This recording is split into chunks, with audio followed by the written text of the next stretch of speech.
Dans ce chapitre, nous allons contrôler les réglages de hauteur de quelques murs et les corriger au besoin.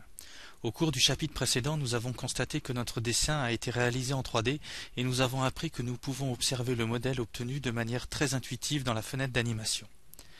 Il peut bien sûr arriver que nous affections des hauteurs erronées à des éléments de construction. Alplan nous permet de corriger ce type d'erreur très rapidement. Je double-clique pour cela sur un mur intérieur d'épaisseur 24. Je peux maintenant en contrôler la composition et aussi la hauteur. Je vois ici que le mur a une hauteur de 2,75 mètres. Dans cette boîte de dialogue, je peux modifier la hauteur du mur en la définissant par rapport à des bords d'éléments ou des plans de référence donnés. Dans Alplan, on utilise généralement un modèle de plan de référence standard qui permet notamment de définir la hauteur sous plafond des étages.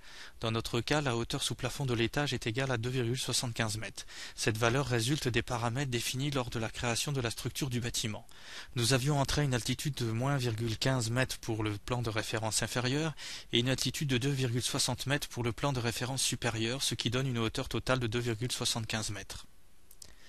Comme nous pouvons le constater dans cette boîte de dialogue, le bord de référence du bord inférieur du mur est le plan de référence standard inférieur du rez-de-chaussée. La distance est égale à 0 m, ce qui signifie que le mur est directement rattaché au plancher. Il en va de même pour le bord supérieur du mur.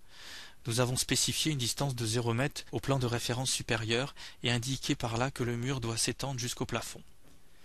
Au cours du prochain chapitre, nous allons modifier ultérieurement la hauteur de certains murs.